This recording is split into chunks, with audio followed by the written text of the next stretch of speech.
बोलो फिर। Cloning site मतलब ऐसी जगह जहां पे हम कट लगाते हैं, जहां पे आरी कट लगाता है, वो जगह का नाम क्या है? हाँ, जहां पे आरी कट लगाता है उस जगह का नाम है क्लोनिंग साइट्स। तो आपने यहाँ पे क्लोनिंग साइट लर्न किया होगा। अलग अलग तरह का क्लोनिंग साइट से यहाँ पे दिख रहा है आपको। ये एम्पेसिलिन में कौन सी क्लोनिंग साइट्स है? और टेट्रासाइक्लिन में? हाँ।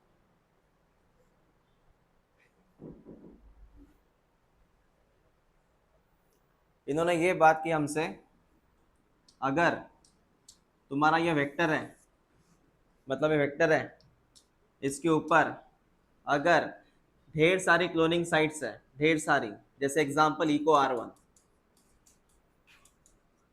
इसकी ही अलग अलग क्लोनिंग साइट्स है, यहाँ पर है, यहाँ पर है, यहाँ पर है, यहाँ पर है, यहाँ पर है। अकेले इको R1 की अगर अलग अलग साइट्स है तो यहाँ पे अगर वो हर जगह कट लगाएगा ना, तो इसके टुकड़े टुकड़े हो जाएंगे, मतलब बचेगा नहीं है।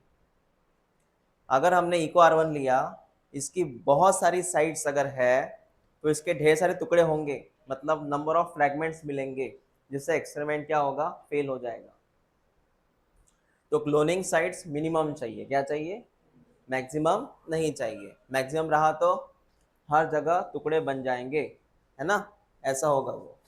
तो क्लोनिंग साइट्स मिनिमम चाहिए बेटा, यही बात की ना हमसे। ये लाइन याद रखना, ये लाइन IMP है।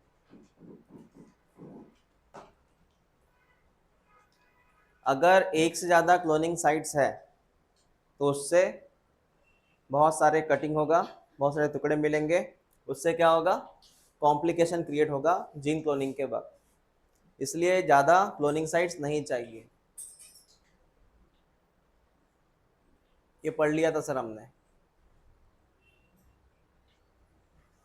चलो इसकी बात करते हैं अभी। ये थोड़ा अलग कंसेप्ट है।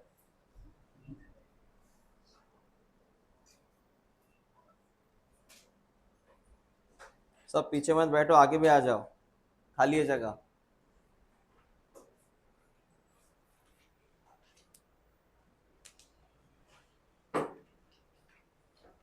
ये पैराग्राफ ओपन करो, इसका मीनिंग समझो तुम। ये पैराग्राफ ओपन करो।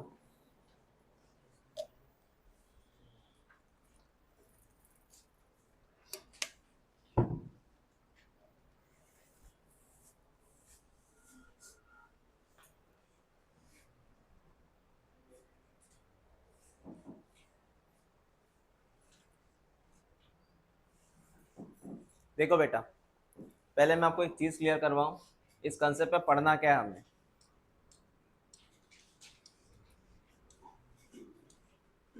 तेरे पास एक वेक्टर है, तेरे पास ये दूसरा वेक्टर है। You have two vectors, you have two vector. तेरे पास दो वेक्टर है। अब जगह जान ले,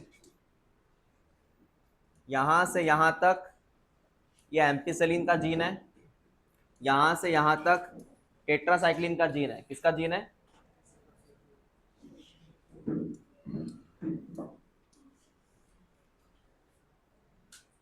जगह हो गई? ठीक है। ये कौन सी जगह है? एम्पेसिलिन। ये कौन सी जगह है? टेट्रासाइक्लिन। इस जगह का नाम एम्पेसिलिन, इसका नाम? हाँ। फिलहाल फिलहाल सुन ले बेटा, क्या इसके अंदर, इन दोनों के अंदर कोई फॉरेन डीएनए गया? सिर्फ दोनों की बात कर रहा मैं, बाकी मत देखो। क्या दोनों के अंदर फॉरेन डीएनए गया क्या अभी? तो इसका नाम है नॉन रिकॉम्बिनेंट। क्या नाम है? मैं रिपीट करता हूं, क्या इसके अंदर कोई फॉरेन जीन गया है? तो इसका नाम क्या है? आप इसके बारे में देखो, इसके टेट्रासाइक्लिन में यहाँ पे फॉरेन जीन गया है, फॉरेन जीन यहाँ गया है बेटा, ये फॉरेन डीएनए है। फॉरेन जीन गया टेट्रासाइक्लिन में, जैसे फॉरेन जीन गया टेट्रासाइक्लिन में, इस वेक्टर का नाम हुआ रिकॉम्बिनेंट। क्या हुआ? ये वेक्टर का नाम क्या हुआ? रिकॉम्बिनेंट। क्या नाम हुआ इसका? हाँ, तेरे पास कितने वेक्टर है अभी बताओ? दो। कौन कौन से? नॉन रिकॉम्बिनेंट और कितने वेक्टर है? दो वेक्टर है। इसको तो रिकॉम्बिनेंट क्यों बोला? क्योंकि क्या ऐड किया तूने इसमें? कहाँ पे ऐड किया? टेट्रासाइक्लिन पे। उससे होता क्या है सुन, ये प्रकार मैंने क्यों किया, इससे मैं सिलेक्शन करूंगा, क्योंकि आंखों से दिखता नहीं है, ये आपके आंखों से दिखता नहीं है, ये सिलेक्शन करना पड़ता है। तो ये नॉन रिकॉम्बिनेंट रिकॉम्बिनेंट मुझे सिलेक्ट करना है, मैं कैसे सिलेक्ट करूं? तो सिंपल सी बात है बेटा, इसको मैं ग्रो करूंगा, इसको मैं ग्रो करूंगा, इसको मैं ग्रो करूंगा मीडिया में, इसको मैं ग्रो करूंगा मीडिया में। मीडिया पता है ना, अगारोज वगैरह। और मीडिया में मैं दोनों एंटीबायोटिक रखूंगा। विच टू एंटीबायोटिक?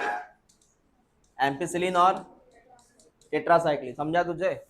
मैंने इसको ग्रो किया कहाँ? कौन सा मीडिया?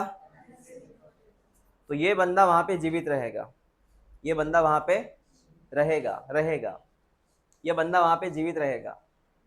ठीक है? या फिर मैं काम करता हूँ, सिंपल सी बात है, इसको मैं एक ही मीडिया में ग्रो करता हूँ, वो भी चलेगा। मीडिया का नाम क्या है? टेट्रासाइक्लिन। तो जिंदा रहेगा, इसका सिलेक्शन होगा। लेकिन इसकी दिक्कत है, तूने कहाँ पे ऐड किया ये फॉरेन डीएनए? कौन से जीन में? इससे पता है क्या होता है? जैसे तूने इस फॉरेन डीएनए को यहाँ पे ऐड किया टेट्रासाइक्लिन में, इसकी एक्टिविटी खो जाती है, इसका जो रियल चीज होती है खो जाती है। What is the real property? खो जाना। इसकी पहली प्रॉपर्टी क्या थी पता है तुझे? ये लड़ता था, किससे लड़ता था? टेट्रासाइक्लिन से। जैसे तूने यहाँ पे क्या ऐड किया, इसने अपनी प्रॉपर्टी खो दी, अब ये लड़ नहीं पाएगा। हाँ, ये लड़ नहीं पाएगा, ये कमजोर हो चुका है, इसलिए इसका नाम है इंसर्शनल इनएक्टिवेशन। क्या नाम है? फॉरेन डीएनए इंसर्ट करने से, फॉरेन डीएनए इंसर्ट करने से ये बंदा इनएक्टिव हुआ। क्या हुआ? समझा तुझे? अब इसको तू ग्रो कर मीडिया में, और मीडिया में क्या रख बेटा? सेम चीज। कौन सा चीज? टेट्रासाइक्लिन। कौन सी एंटीबायोटिक? अब बता, क्या ये जीवित रह पाएगा? क्या ये लड़ पाएगा? ये लड़ पाएगा? दो में से कौन प्लेट में एज इट इज रहेगा? बेटा दो में से कौन प्लेट में एज इट इज रहेगा? नॉन रिकॉम्बिनेंट की रिकॉम्बिनेंट? हाँ, रिकॉम्बिनेंट क्यों नहीं रहेगा? क्योंकि इसका टेट्रासाइक्लिन जीन का प्रॉपर्टी खो गया। क्या मीडिया में जिंदा रहेगा? नहीं। तू क्या कर रहा है पता है यहाँ पे? सिलेक्शन। क्या कर रहा है? हाँ, सिलेक्शन। इसे लिख लो आप, तू सिलेक्शन कर रहा है यहाँ पे। मैं इसके मीनिंग समझाया आपको।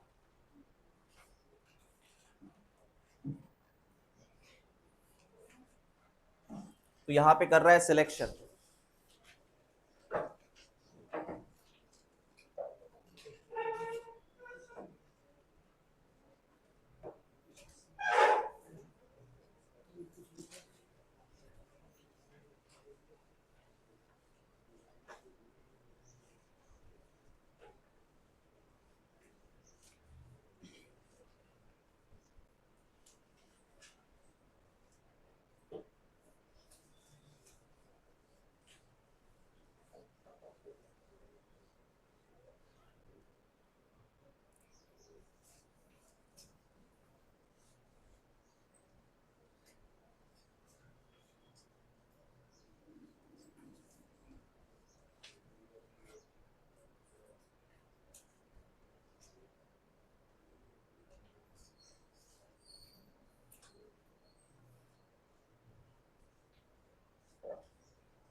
ये सरवाइव कर जाएगा प्लेट में, और ये जो है ये वहां से रिलीज हो जाएगा। नॉट सरवाइव, ये नॉट।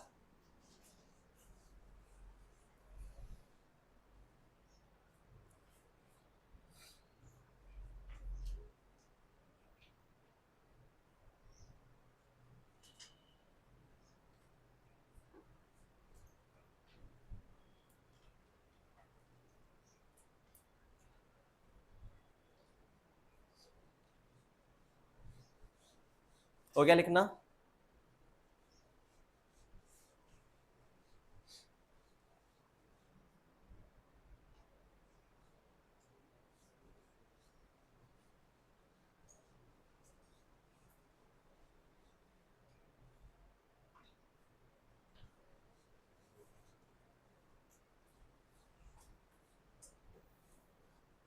जल्दी लिखा करो। ठीक है, अब मैं कंसेप्ट आपको समझाऊंगा, देखना वन बाय वन। हाँ सर, इतना क्लियर हुआ, आगे वाली बात करते हैं।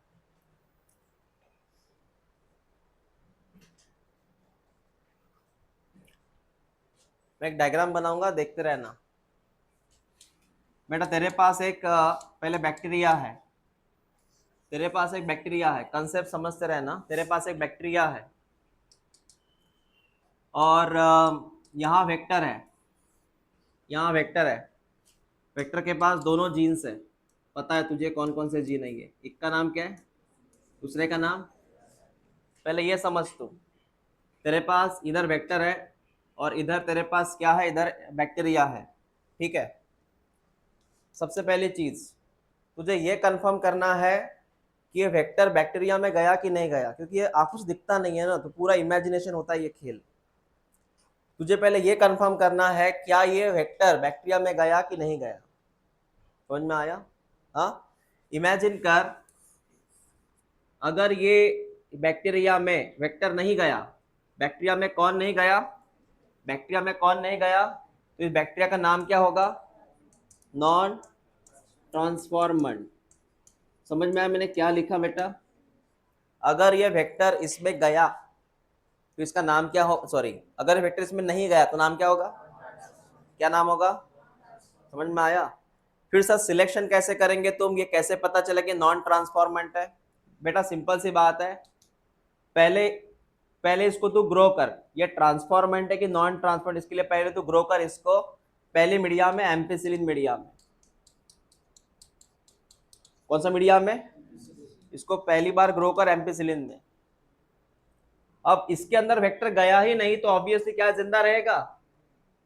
अरे भाई इसके अंदर वेक्टर गया क्या, तो क्या ये मीडिया में जिंदा रहेगा? क्या हो जाएगा? जिंदा कैसे रहेगा, मर जाएगा ना वो।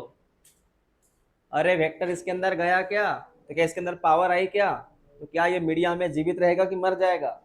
मर जाएगा। पहला कौन सा मीडिया? दूसरा। फिर एम्पिसिलिन होने के बाद तू टेट्रासाइक्लिन ट्राई कर, सेकंड मीडिया कौन सा है? तो तूने टेट्रासाइक्लिन ऐड किया, बता वहां पर भी जिंदा रहेगा कि मर जाएगा? दोनों मीडिया में मर जाएगा वो, दोनों मीडिया में वो क्या कर जाएगा? मर जाएगा। Not survive, not survive. क्या लिखा मैंने? Not survive. क्या लिखा मैंने? पहली बात समझ में आ गई तुझे? दोनों मीडिया में क्यों जिंदा नहीं रहा वो? दोनों मीडिया में क्यों जिंदा नहीं रहा वो? क्योंकि वो बैक्टीरिया खुद कैसा है, इसके अंदर बैक्टीरिया वेक्टर गया क्या? तो ये आपका पहला कंसेप्ट। तो आपने यहाँ पे सिलेक्शन किया है नॉन ट्रांसफॉर्मेंट का, selection bye, sorry selection of, वो ट्रांसफॉर्मेंट को जानने दो बाद में। सिलेक्शन ऑफ, क्या किया तूने? तूने ऐसे किया था, मैं बताता क्या किया तूने। तूने बैक्टीरिया रखा, उसके बाद में वेक्टर रखा, वेक्टर डाल दिया तूने। फिर तूने ये सिलेक्ट करना है कि वेक्टर इसके अंदर गया कि नहीं गया। अब तुझे आंखों में दिखता नहीं है गया कि नहीं गया, तूने इसलिए क्या किया, इस बैक्टीरिया को ग्रो किया, पहले इसको ग्रो किया कहाँ, कौन से मीडिया में? एम्पिसिलिन, वहां वो मर गया। दूसरा तूने ग्रो किया, वहां पर भी मर गया। इसका मतलब है दोनों मीडिया में मर रहा है वो, इसका मतलब उसके अंदर पावर है ही नहीं। पावर है ही नहीं मतलब उसके अंदर कौन नहीं गया? वेक्टर गया ही नहीं। अगर ये वेक्टर इसके अंदर जाता तो अब इसके अंदर पावर आ जाती ना बेटा। हाँ, ये पहला कंसेप्ट लिख लो, नॉन ट्रांसफॉर्मेंट का है ये।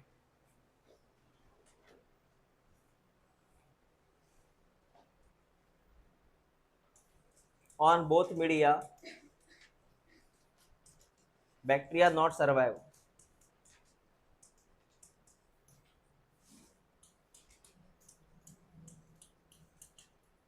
दोनों मीडिया में बैक्टीरिया सर्वाइव नहीं किया। On both the media bacteria not survive.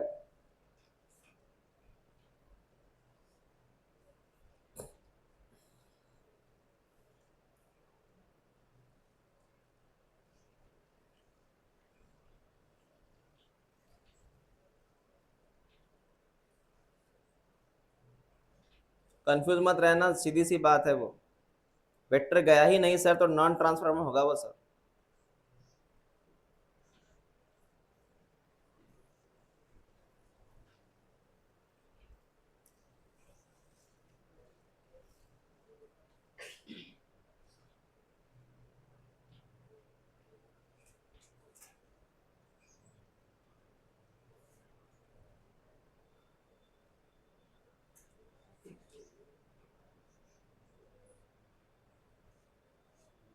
चलो हो गया। तो it's a selection of non transformant.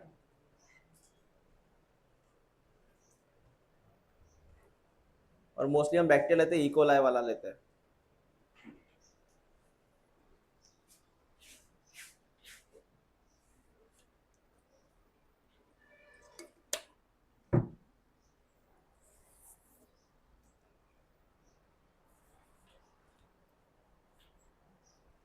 ठीक है, नेक्स्ट। सर बैक्टीरिया में वेक्टर गया ही नहीं, इसलिए दोनों मीडिया में सिलेक्शन नहीं हुआ। आपके लिए क्वेश्चन है, जब दोनों मीडिया में सिलेक्शन नहीं होता इसका मतलब क्या है? बस इतनी बात भेजे में डाल दो। दोनों मीडिया में सिलेक्शन नहीं होता मतलब, बात समझ में आ गई? ये जाने दो, इतना स्टेटमेंट याद रखो, दोनों मीडिया में सिलेक्शन नहीं हो रहा मतलब, बस फिक्स कर लो। ठीक है, अब मैं आगे वाली बात कहूंगा, वो देख। ये बैक्टीरिया है, हाँ सर ये बैक्टीरिया है, और बेटा ये वेक्टर है, ये वेक्टर है। ठीक है, ये वेक्टर है। पहली चीज मैं यहाँ पे एक नोट डाउन करूंगा, ये वेक्टर इसके अंदर जा चुका है, ये वेक्टर इसके अंदर जा चुका है। हाँ, ये वेक्टर इसके अंदर जा चुका है, ये वेक्टर जो है इसके अंदर जा चुका है।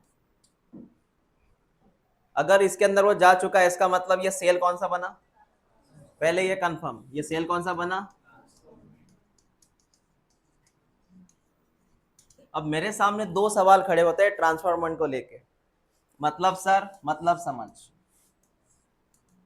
हो सकता है कि ये सेल में, ये सेल में वो वेक्टर गया हो, वो वेक्टर गया हो जो नॉन रिकॉम्बिनेंट है। कैसा है? अब नॉन रिकॉम्बिनेंट पता है तुझे, इसके दोनों जीन सही सलामत है, इसके अंदर कोई फॉरेन डीएनए नहीं है, समझा? इसका नाम है, इसका वैसे नाम क्या है, ट्रांसफॉर्मेंट नॉन रिकॉम्बिनेंट, या नॉन रिकॉम्बिनेंट, नॉन रिकॉम्बिनेंट, ये लिख के दिया था मैं लास्ट टाइम, नॉन रिकॉम्बिनेंट, क्योंकि इसके ऊपर कोई फॉरेन डीएनए गया क्या? नहीं। तो एक काम कर, इसको तो सिलेक्ट करना है ना, इसको सिलेक्शन कैसे होता है वो देख। तो इसको सिलेक्ट कर ऑन बोथ द मीडिया, पहले इसको सिलेक्ट कर एम्पिसिलिन में। मतलब सर, मतलब बेटा इसको तू ग्रो कर एम्पिसिलिन में, इसको तू ग्रो कर कहाँ पे, वहां भी बंदा जीवित रहेगा, बंदा जीवित रहेगा, क्योंकि इसके दोनों जीन सही सलामत है। दोनों जीन को कुछ हुआ क्या? पहले तू कहाँ ग्रो करेगा, बाद में तू कहाँ ग्रो करेगा, टेट्रासाइक्लिन में। तुझे पता है क्या पता चलेगा? On both media it survive, on both media it survive. इसका मीनिंग क्या है बेटा? इसके दोनों जीन सही सलामत है, मतलब कोई फॉरेन डीएनए इसके अंदर नहीं गया है। इसका मतलब इसका नाम क्या होना चाहिए, ट्रांसफॉर्मेंट नॉन रिकॉम्बिनेंट। कैसे पता चला तुझे कि ये मीडिया में ट्रांसफॉर्मेंट नॉन रिकॉम्बिनेंट है? दोनों मीडिया में जीवित है, दोनों मीडिया में, दोनों मीडिया में जीवित है। कौन से दोनों मीडिया? इसका मतलब ये कौन है, non recombinant transformant, non recombinant. समझा तुझे? हाँ, तूने सिलेक्शन किया नॉन रिकॉम्बिनेंट का। अब इस तरफ देख, ये देख, इधर देख, इमेजिन कर ये सेल है, और सेल में, सेल में वो वेक्टर गया है बेटा, सेल में वो वेक्टर गया है, सेल में वो वेक्टर गया है जिसके टेट्रासाइक्लिन जीन में फॉरेन डीएनए गया, जिसके, ये कौन सा जीन था इधर, टेट्रासाइक्लिन जीन में, इधर टेट्रासाइक्लिन था कि एम्पिसिलिन था? हाँ, टेट्रा में कौन गया, अगर टेट्रा में फॉरेन जीन गया है, इसका मीनिंग मैंने समझाया था। टेट्रा में फॉरेन जीन गया, इसका मतलब ये रिकॉम्बिनेंट हुआ। कौन हुआ ये? और दूसरी बात, पता तुझे पता है क्या कौन सी केस है? ये बंदा रिकॉम्बिनेंट हुआ, इसका कौन सा जीन लॉस हुआ, मतलब ये कहाँ पे नहीं जीवित रहे, कहाँ किसको किससे लड़ेगा नहीं ये? हाँ एग्जैक्टली। इसका मतलब पहले तू कहाँ पे ग्रो करेगा इसको बेटा, इसलिए मैंने तब से ये एम्पिसिलिन लिखा। कहाँ ग्रो करेगा? क्या एम्पिसिलिन में जीवित रहेगा ये? हाँ, क्योंकि इसका कौन सा जीन सही सलामत है? वो सही सलामत है, वहां जीवित रहेगा। हाँ हाँ, लेकिन इसका कौन सा जीन खराब हुआ? तो ग्रो करेगा इसको टेट्रासाइक्लिन में। कहाँ ग्रो करेगा? तो ये बेचारा कहाँ मर जाएगा, कहाँ सर्वाइव नहीं करेगा? हाँ, तो यहाँ मैं ऐसा लिखूंगा, एम्पिसिलिन में not survive, sorry sorry sorry sorry survive, but tetracycline में नॉट सर्वाइव। अगर वो टेट्रासाइक्लिन में सर्वाइव नहीं कर रहा है, इसका मतलब है इसका टेट्रासाइक्लिन कहीं गड़बड़ा सा गया है, किसी ने चोट पहुंचाई टेट्रासाइक्लिन को। किसने पहुंचाई चोट? Foreign DNA. इसका मतलब इस बंदे का नाम क्या है? रिकॉम्बिनेंट। ये एनसीईआरटी लिखा है, समझ में आया? हमने इसका कौन सा जीन डिसआर्म किया है, इंजोर्ड किया है? इंजोर्ड का मतलब है वहां पे हमने फॉरेन डीएनए भेजा है। समझ में आया तुझे? एक बार रिपीट कर कहानी को। जब तेरा बैक्टीरिया मीडिया पे ग्रो ही नहीं हो रहा है, ग्रो नहीं हो रहा है, इसका मतलब वो नॉन ट्रांसफॉर्मर क्या है? वो दोनों मीडिया में ग्रो हो रहा है। ट्रांसफॉर्मर में कौन सा? तुझे लॉजिक लग रहा है क्या? ये लगे तो बात लिख लेना। दोनों मीडिया में ग्रो ही नहीं हो रहा है, नॉन ट्रांसफॉर्मर। दोनों मीडिया में ग्रो हो रहा है, नॉन रिकॉम्बिनेंट। नॉन रिकॉम्बिनेंट एक मीडिया में ग्रो हो रहा है, दूसरे में नहीं हो रहा है। हाँ, समझा? एक बार रिपीट कर जल्दी। दोनों मीडिया में ग्रो नहीं हो रहा, नॉन, वो रिकॉम्बिनेंट वो छोड़े, वो डायरेक्टली बोल, नॉन ट्रांसफॉर्मेंट क्या है वो? हाँ, बचा ट्रांसफॉर्मेंट का। बता, दोनों मीडिया में ग्रो हो रहा है, नॉन रिकॉम्बिनेंट ट्रांसफॉर्मेंट। एक मीडिया में ग्रो हो रहा, दूसरे में नहीं हो रहा। अब बता, टेट्रासाइक्लिन में ग्रो नहीं हो रहा, इसका मतलब उसका कौन सा जीन फॉल्टी हो गया? मतलब यहाँ फॉरेन डीएनए गया। अगर मैं आपसे एक क्वेश्चन पूछूं एग्जाम के लिए, बता अगर उसका जीन एम्पिसिलिन में जाता तो, फॉरेन डीएनए अगर एम्पिसिलिन में जाता तो क्या बोलते? तो ये एम्पिसिलिन में ग्रो नहीं होता और टेट्रा पे हो सकता था। लिख लो इसे।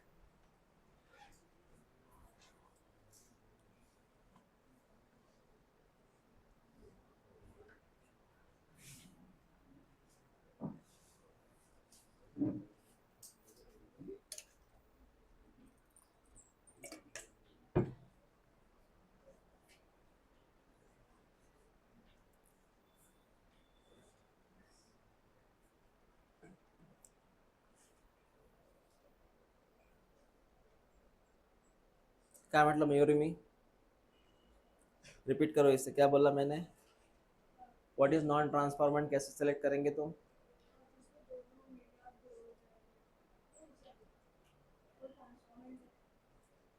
व्हाट इज नॉन ट्रांसफॉर्मेंट बताओ, कैसे सिलेक्ट करेंगे नॉन ट्रांसफॉर्मेंट को?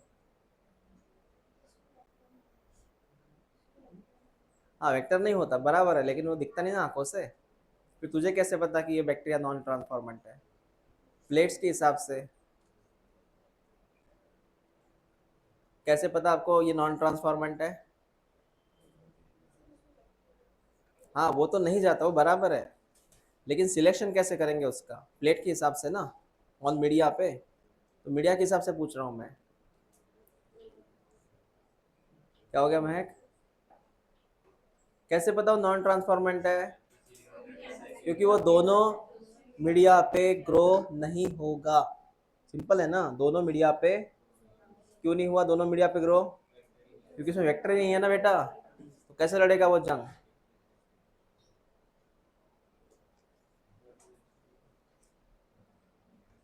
और दोनों मीडिया पे ग्रो हुआ तो क्या बोलेंगे तुम? Non recombinant transformer. What is non recombinant? उसके दोनों जीन सही सलामत है, उसमें कोई जीन नहीं गया बाहर से, कोई फॉरेन डीएनए नहीं गया।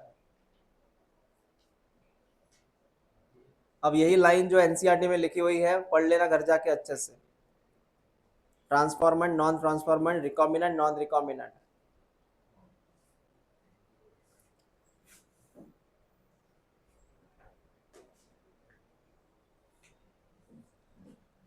हाँ सर समझ में आया। ट्रांसफॉर्मेंट क्या है बेटा, लिखना हो गया तुम्हारा? तुझे ये पता है, ये लास्ट टाइम बोला था मैंने, थोड़ा जल्दी लिखा करो रे।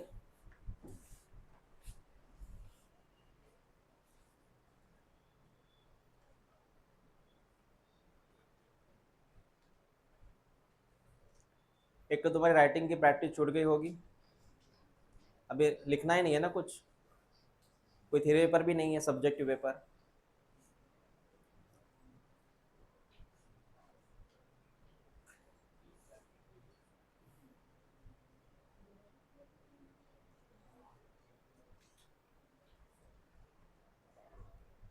बोलो दीपा, क्या बोला मैंने?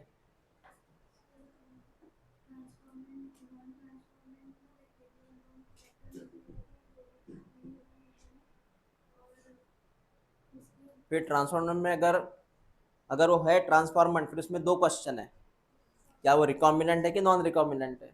कैसे पहचाना कि ये नॉन रिकॉम्बिनेंट है?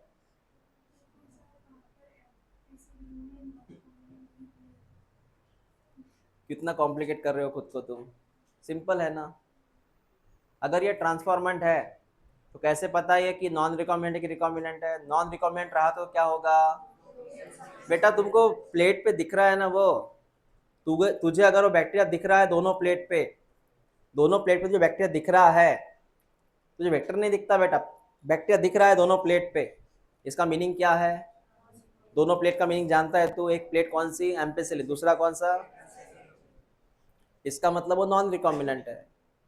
नॉन रिकॉम्बिनेंट, बता ये दोनों प्लेट पे क्यों ग्रो करेगा? ये बंदा दोनों प्लेट पे क्यों ग्रो करेगा? इसके दोनों जीन सही सलामत है ना, एम्पेसिलिन भी है और, समझ रहा कि नहीं समझ रहा? दिमाग के ऊपर से जा रहा है ये चीज, इसके दोनों जीन सही सलामत है, नॉन रिकॉम्बिनेंट है वो। इसका कौन सा जीन फॉल्टी हुआ है? तो टेट्रासाइक्लिन वाला जीन फॉल्टी है, मतलब टेट्रासाइक्लिन जीन वाला जो है जीन वो काम नहीं करेगा, इंसर्शनल इनएक्टिवेशन हो चुका है वहां पे कंसेप्ट। तो बंदा ये कौन से मीडिया में ग्रो नहीं करेगा? टेट्रासाइक्लिन में। तुझे पता है इसका तो नाम ट्रांसफॉर्मेंट सेल है, लेकिन वेक्टर अंदर जाने वाले स्टेप को हमने कल नाम दिया था ट्रांसफॉर्मेशन, याद है तुझे? प्रोसेस का नाम बोला मैंने। ये वेक्टर कहाँ जा रहा है? सेल के अंदर। इसका प्रोसेस का नाम क्या बोला मैंने? ट्रांसफॉर्मेशन। चलो यहां तक कहानी हो गई। पूरा यहाँ पे लिखा है बेटा, घर जाके पढ़ लेना अच्छे से इसको।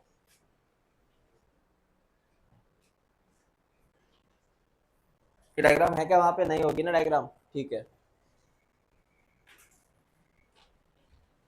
बताइए सेल का नाम ट्रांसफॉर्म सेल क्यों है?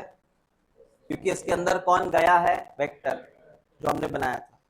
क्या इसके अंदर गया है वेक्टर? तो ये बंदे का नाम क्या है? Non transform. आपके सामने तीन तरह के रिजल्ट है।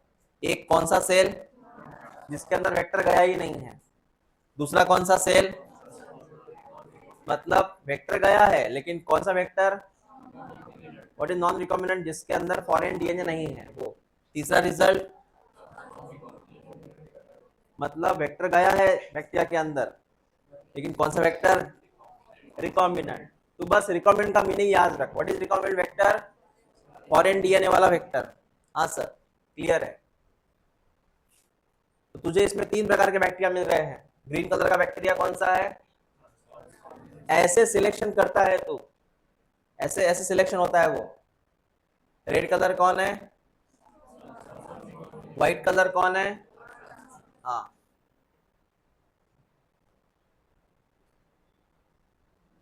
अब उन्होंने बोला ये जो पहली वाली स्टेप है, पहली प्लेट बनाओ एम्पिसिलिन की, दूसरी प्लेट बनाओ टेट्रासाइक्लिन की, कितनी कॉम्प्लिकेट प्रोसेस है। पहले बैक्टीरिया को एम्पिसिलिन में ग्रो करो, फिर टेट्रा में ग्रो करो, टाइम कंज्यूम हो रहा है, बहुत टाइम जा रहा है। कॉम्प्लिकेट प्रोसेस है, समय लग रहा है प्रोसेस को, तो ऐसे कोई आसान प्रोसेस बताओ जिससे सिलेक्शन जल्दी हो सके। एक आसान प्रोसेस बताओ जिससे सिलेक्शन जल्दी हो सके, इतनी प्लेट बनाने की जरूरत ना पड़े कि तू एम्पिसिलिन की अलग से प्लेट बना रहा है, टेट्रा की अलग से बना रहा है। हाँ, तो हमने क्या किया, फिर एक नेक्स्ट स्टेप फॉलो किया जिससे रिजल्ट जल्दी मिलेगा, समय मतलब बहुत कम समय में रिजल्ट मिलेगा। तो ये रेड कलर की लाइन जो है उसी का है, दिख रहा है, किताब में टिक कर ले। तो सर हमें करना क्या है अभी? बेटा तुझे नया टेक्निक यूज करना है सिलेक्शन के लिए। तुझे यूज क्या करना है? तुझे यूज करना है क्रोमोजेनिक सबस्ट्रेट। तुझे क्या यूज करना है? सबस्ट्रेट मतलब केमिकल पता है तुझे? तुझे ये पता है एंजाइम हमेशा किससे रिएक्ट होता है? सबस्ट्रेट से। पता है सबस्ट्रेट प्रोडक्ट शुरू में जो यूज होता है उसका नाम क्या है? इससे मिलने वाला हमेशा क्या होता है? प्रोडक्ट। पता है ये चीज? तुझे ये पता है एंजाइम ऑलवेज रिएक्ट विथ, उससे क्या मिलेगा? तो सबस्ट्रेट केमिस्ट्री का वर्ड है जो शुरू में रिएक्ट होगा। और क्रोमोजेनिक सबस्ट्रेट का मतलब है कलरफुल सबस्ट्रेट। कौन सा? कलरफुल। क्रोमो माने कलर। तुझे करना क्या है? इधर बात कर ले। तुझे करना क्या है? देख ले बेटा, तुझे करना क्या है? देख ले इधर। तेरे पास एक वेक्टर है। हाँ सर वेक्टर है। तेरे पास एक वेक्टर है, अलग सा एग्जांपल है, इसमें एंटीबायोटिक वाला कोई चीज नहीं है। ये एक वेक्टर तेरे पास, यहाँ पे एक जीन है, यहाँ पे एक जीन है जिसका नाम है लैक्जेड। कौन सा जीन? ये नाम कहीं गया है ओपेरॉन के वक्त। Z Y A, operon, lac operon, structural gene, Z Y A, Z produce, Y produce. हाँ, तो बेटा जेड जीन, तुझे पता है ये जेड जीन क्या करता है? ये जेड जीन क्या करता है बोल? अगर एक्सप्रेस होता है तो क्या करेगा? ये जेड जीन बनाता है बीटा गैलेक्टोसाइडेस। क्या बनाता है?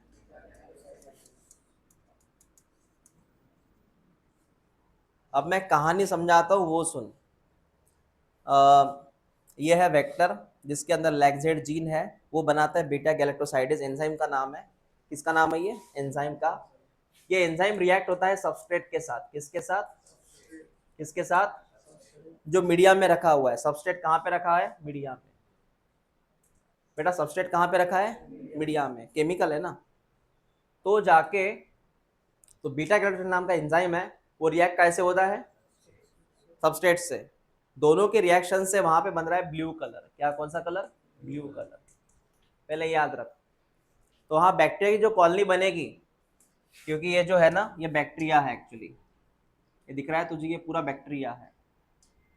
ये बैक्टीरिया है, बैक्टीरिया के अंदर है ये वेक्टर। ये वेक्टर कहाँ है? बैक्टीरिया के अंदर। तो बता, इस वेक्टर के पास कौन सा जीन है? ये जीन का नाम क्या है? क्या बनाया उसने? बराबर है। इस एंजाइम ने किससे रिएक्ट किया? जो मीडिया में रखा हुआ है। कौन सा कलर बना? मतलब ब्लू कॉलोनी बनी। कौन सी colony? Blue colony. Blue colony का मतलब ये होता है, सिंपल सी बात है, ब्लू कॉलोनी का मतलब ये होता है कि तुम्हारा जो बैक्टीरिया है उसके अंदर वेक्टर है और उसमें लैक्जेड जीन एज इट इज है, अच्छा है। लैक्जेड जीन अच्छा है। मैं रिपीट करता हूं, अगर तुझे प्लेट पे ब्लू कॉलोनी मिल रही है, इसका मीनिंग ये है कि तुम्हारा जो बैक्टीरिया है उसके अंदर ये वेक्टर है, वेक्टर के अंदर ये जीन सही सलामत है। कौन सा जीन? अब दूसरा कंसेप्ट समझ। सेम केस बेटा, ये तेरा बैक्टीरिया है, इसके अंदर वो वेक्टर है, उसके अंदर वो जीन है, लेकिन प्रॉब्लम ये हुआ है इसके अंदर फॉरेन डीएनए गया है। बता, फॉरेन डीएनए किसके अंदर गया है? लैक्जेड के अंदर। किसके अंदर? तुझे पता है ये क्या है? अगर फॉरेन डीएनए यहाँ गया, इसकी प्रॉपर्टी खो गई ना बेटा। कौन सी प्रॉपर्टी खो गई? ये प्रॉपर्टी, ये एंजाइम बनाने की। अब बता, क्या ये बंदा, ये लैक्जेड जीन, क्या ये एंजाइम बना पाएगा? क्या ये एंजाइम बना पाएगा? नहीं। एंजाइम की रिएक्शन सबस्ट्रेट से होगी? नहीं। तो वहां पे ब्लू कॉलोनी बनेगी? No colour. No colour. इसका मतलब अगर तुझे बैक्टीरिया में कोई कलर नजर नहीं आ रहा, उस कॉलोनी में कलर ही नजर नहीं आ रहा, इसका मतलब है तेरा लैक्जेड जीन कहीं खो गया है, उसकी प्रॉपर्टी खो गई है। इसका मतलब इसके अंदर कौन गया है? फॉरेन डीएनए कौन गया है? समझा मैंने क्या बोला? हाँ, अब चल कंसेप्ट समझा। दोनों ट्रांसफॉर्मेंट है, ये दोनों बैक्टीरिया ट्रांसफॉर्मेंट है, सिर्फ इतना बता ये रिकॉम्बिनेंट की नॉन रिकॉम्बिनेंट? बेटा इसके अंदर फॉरेन डीएनए गया क्या? कौन सा रिकॉम्बिनेंट? Non recombinant. और ये वाला बंदा? हाँ। अब ये बता, अगर ये नॉन रिकॉम्बिनेंट है कैसे पता कि ये ट्रांसफॉर्मेंट नॉन रिकॉम्बिनेंट है? ब्लू कलर मिलेगा, समझा तुझे? कैसे पता ये नॉन रिकॉम्बिनेंट है? Blue colour. कैसे पता ये रिकॉम्बिनेंट है? क्यों नहीं कलर बना? क्योंकि लेग साइड में कौन गया? अपना फॉरेन डीएनए गया, उससे उसकी प्रॉपर्टी क्या हो गई? खो गई। कौन सी प्रॉपर्टी थी उसकी? एंजाइम बनाने की। समझ में आया तुझे? क्लियर हुआ? इसको बोलते हैं क्रोमोजेनिक इफेक्ट। क्या बोलते हैं इसको? हाँ, तो सिंपल सी बात है, इधर ध्यान दे। तेरे पास ये मीडिया है, तेरे पास ये मीडिया है, और मीडिया में तुझे दो प्रकार की कॉलोनी मिल रही है। एक ब्लू कॉलोनी तुझे नजर आ रही है, ब्लू कलर के बैक्टीरिया नजर आ रहा है। तो क्या इमेजिन करेगा ब्लू कलर की कॉलोनी देख के? कि वो जो बैक्टीरिया, ये बैक्टीरिया है, ये बैक्टीरिया में वेक्टर कौन सा है? नॉन रिकॉम्बिनेंट, मतलब लैग जेड सही सलामत है, लैग जेड। हाँ, उसके अंदर फॉरेन डीएनए नहीं गया है। लेकिन अगर तुझे कलरलेस मिल रहा है कॉलोनी, बेटा कलरलेस को मैं व्हाइट कलर ड्रॉ करूं, अगर तुझे व्हाइट कलर की कॉलोनी मिल रही है, इसका मीनिंग क्या है? कि लैग जेड में फॉरेन डीएनए उसकी प्रॉपर्टी खो गई है, मतलब व्हाइट कलर मतलब है रिकॉम्बिनेंट, व्हाइट कलर मतलब, ब्लू कलर मतलब, लिख लो इससे।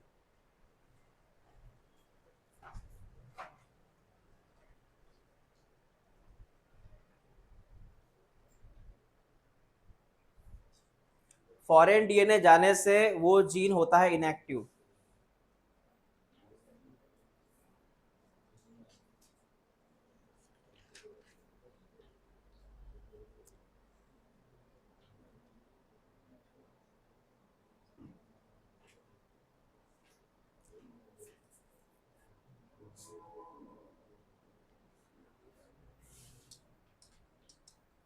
और मैं सबस्ट्रेट में क्या एक बार लिख के दूं, सबस्ट्रेट्स में कौन सा असर एक्चुअली? बेटा सबस्ट्रेट में ना लैक्टोज था, तुझे पता है बीटा गैल्यूटाइड काय पे रिएक्ट करता है? लैक्टोज पे।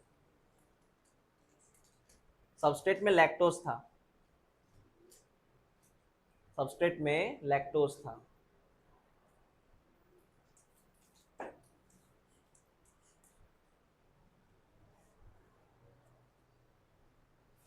Blue colour colony, no colour colony, no colour मतलब कलरलेस।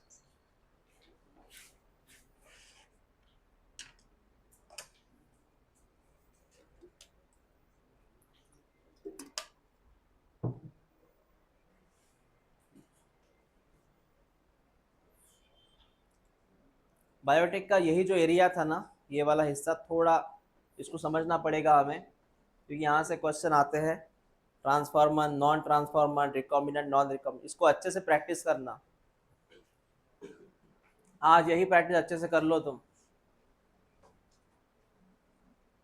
It's important.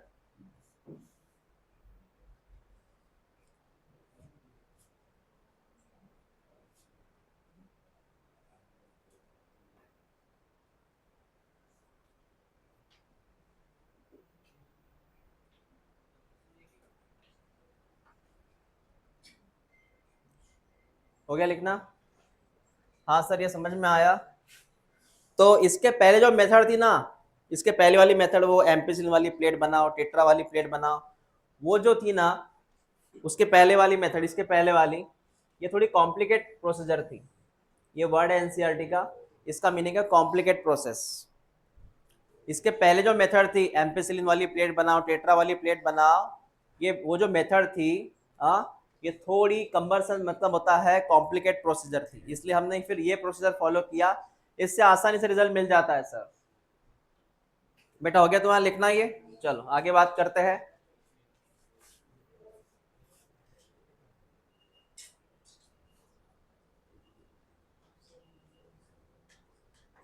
यहाँ पे देख सकता है तू, तुझे दो प्रकार की कॉलोनी मिल रही है।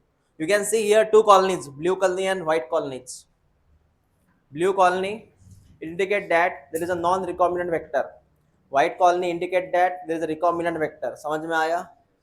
Blue colony, white colony.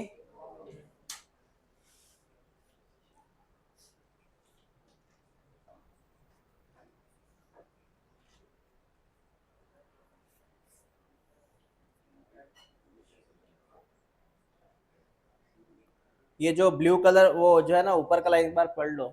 Blue colour colony if the plasmid in the bacteria does not have an insert. Blue colour colony का सिंपल मीनिंग है तुम्हारे वेक्टर में वो वेक्टर जो था उसमें कोई फॉरेन डीएनए नहीं गया. वेक्टर मतलब प्लाज्मिड, उसमें फॉरेन डीएनए, इसलिए ब्लू कॉलोनी मिली. वो बात कर रहे हैं. वो कंसेप्ट हो गया आपका. नाम क्या था उसका, इसके पहले वाले कंसेप्ट का? इसके पहले वाला कंसेप्ट कौन सा वेक्टर था ना, इसके पहले वाला क्या था? क्लोनिंग साइट्स था ना. वो हो गया बेटा. आईएमपी है वो, बार बार पढ़ो उसको. बहुत आईएमपी है क्लोनिंग साइट्स. अब सर नए कंसेप्ट का नाम vector for cloning gene plant animal. मतलब यहाँ पे वेक्टर की बात करनी है हमें.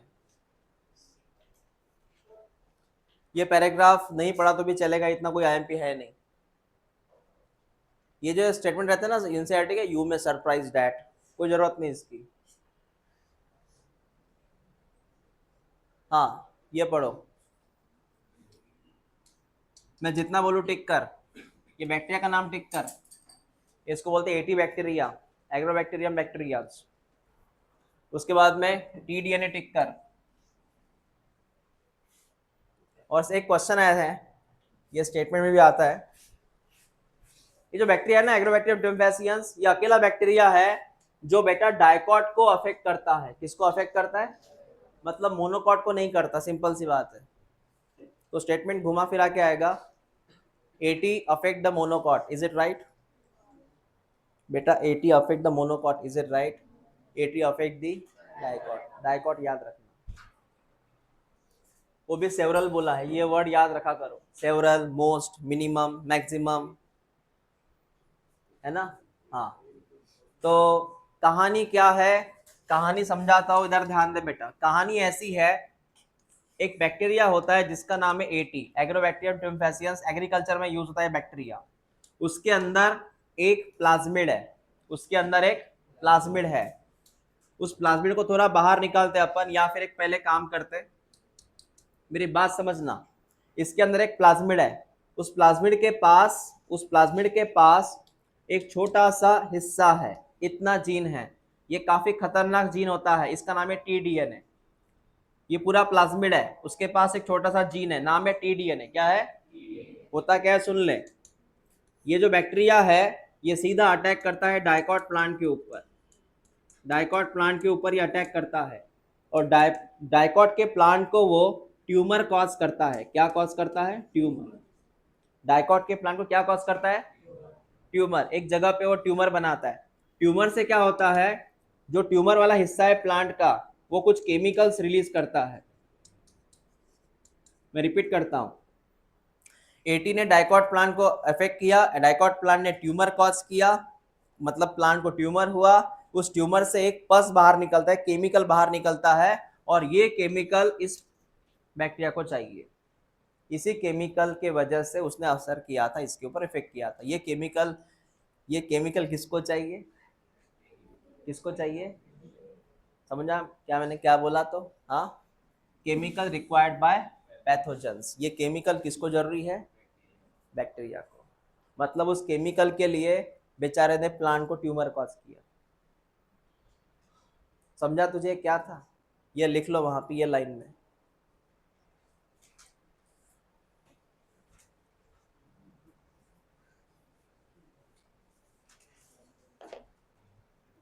आपको उसमें समझ में आता है क्या पढ़ना क्या नहीं पढ़ना? हाँ नहीं, वही तो मुझे उस पूरे रेड रेड नजर आ रहा है.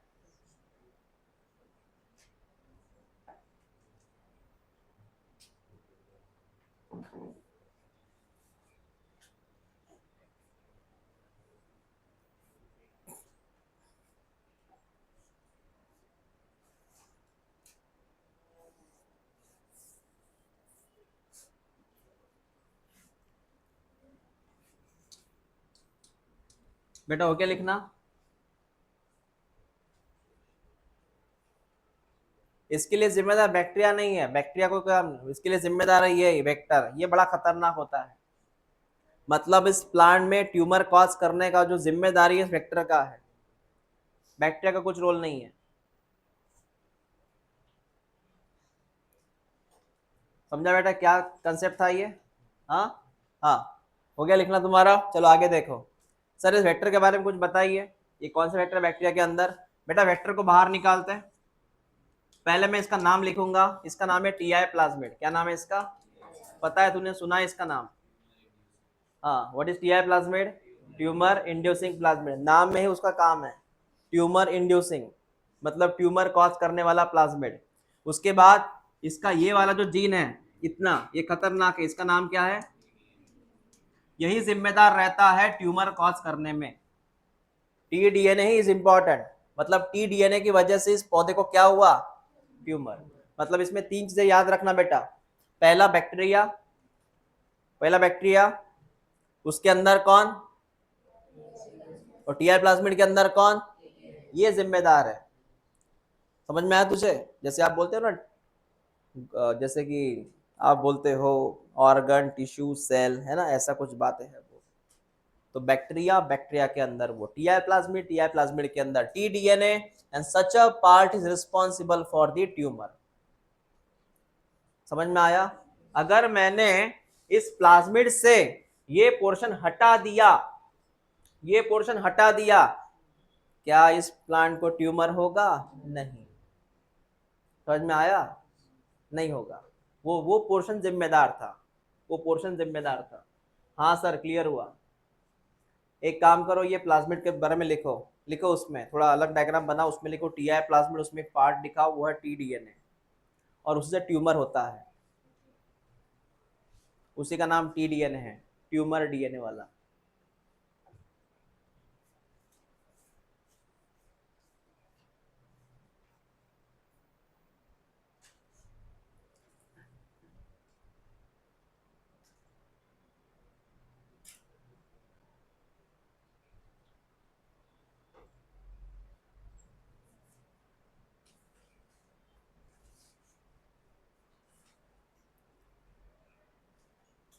तुम्हारा सिंगल मास टेस्ट रहेगा वेनसडे के दिन। मैंने वेनसडे बोला कि ट्यूसडे बोला?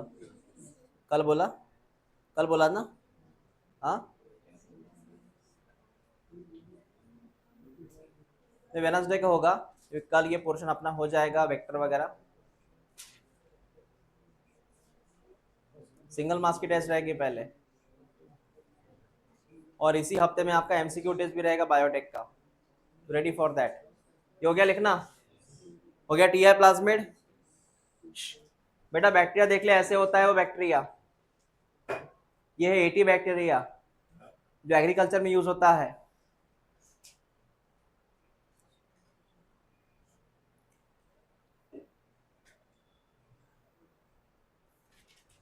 सर इसमें आपको करना क्या है फिर?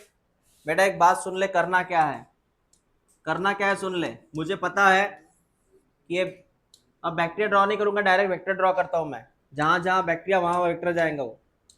बेटा इसका नाम है टीआई प्लाज्मिड। कहानी क्या है सुन, इसका नाम है टीआई प्लाज्मिड। टीआई प्लाज्मिड, मुझे पता है ये प्लांट को इन्फेक्ट करता है, मुझे पता है ये प्लांट को इन्फेक्ट करता है, ठीक है। तो मैं एक काम करता हूं, इसके पास ये वाला हिस्सा ही ना डेंजरस है, इतना हिस्सा डेंजरस है, बाकी वो अच्छा है, इतना पार्ट डेंजरस है, बाकी वो अच्छा है। तो मैं क्या करता हूँ, मैं क्या करता हूँ सुन ले। ये जो प्लाज्मिड है, टीआई प्लाज्मिड, जो टीआई प्लाज्मिड है, इसका बता बेटा, इस पोर्शन का नाम क्या था? टी डीएनए था। मैं इसको हटा देता हूँ, मैं टी डीएनए को हटा देता हूँ, इसको मैं हटा देता हूँ। उसके बदले मैं ऐसा जीन ऐड करता हूँ जो मुझे चाहिए, मुझे डिजायर जीन चाहिए, मुझे कोई जीन शिफ्ट करना है पौधे के अंदर। तो मैंने फिर ऐसा जीन यहाँ पे लिया बेटा जो मुझे चाहिए। समझा मैंने क्या बोला? मैंने ऐसा जीन लगाया जो मुझे चाहिए, ठीक है बेटा। फिर फिर क्या होगा? फिर कुछ नहीं सर, इसको आप डिलीवर कर सकते हो, ये टीआई प्लाज्मिड है, ये टीआई प्लाज्मिड अपना काम करेगा। वो किसके अंदर चला जाएगा बेटा? किसके अंदर चला जाएगा? प्लांट्स के अंदर। और साथ में कौन जाएगा? जो तुमने जीन वहां पे लगाया वो, ये कौन सा जीन है पता है? तुमने सिलेक्ट किया हुआ है, it's called as foreign DNA. कौन है ये है फॉरेन डीएनए जो तूने लगाया। कंसेप्ट समझ में आया? इसको तो जाना प्लांट में ही है, सिर्फ तूने क्या किया, जो चीज हार्मफुल थी वो निकाली, अच्छी चीज ऐड की। जाना तो उसको वही था। समझा मैंने क्या बोला? जैसे मैं एग्जांपल देता हूँ, जैसे एक ट्रक जा रहा है अकोला में, ये लास्ट टाइम एग्जांपल दिया था मैंने, अगर आपको याद है तो। एक ट्रक जा रहा है अकोला में, एक ट्रक अकोला में जा रहा है, उस ट्रक में ढेर सारा टोबैको है। क्या है? तंबाकू है। ट्रक तो जाएगा अकोला में, उसमें तंबाकू है। तो हमने क्या किया, तंबाकू जो उसको बाहर निकाला, उसके अंदर हमने काजू बादाम पिस्ता भर दिए। अब जो ट्रक तंबाकू लेके जा रहा था वो ट्रक क्या लेके जाएगा? मतलब ये पूरा ट्रक है, ये कौन था? तंबाकू। व्हाट इज तंबाकू? टीडीएनए। तूने तंबाकू निकाला, उसके अंदर क्या भर दिया? काजू पिस्ता बादाम। अब ये पूरा ट्रक कहाँ जाएगा? अकोला, मतलब प्लांट्स में। तेरा काम हो गया ना? फिर ये पैराग्राफ पढ़ लेना, तुझे समझ में आ जाएगा। इसका मेन काम है डिलीवर्ड द जीन्स। तो टीआई प्लाज्मिड हम यूज करते हैं to deliver the genes in plants. इसका हम क्या यूज करते हैं टीआई प्लाज्मिड का? To deliver gene. कौन सा जीन? जो हमने सिलेक्ट किया, कहाँ शिफ्ट करना है? प्लांट्स के अंदर। ऐसे ही हम यहाँ पे इस्तेमाल करते हैं इसको, पता है? ये हम यूज करते हैं बीटी कॉटन में। कहाँ यूज करते हैं? पढ़ाऊंगा मैं बाद में वो कंसेप्ट। बेटा समझ में आया? इतना क्लियर हुआ? मेरे ख्याल से होते आया ये।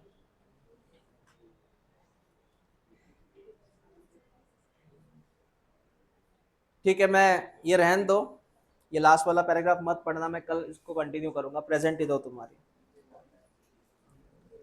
प्रेजेंटी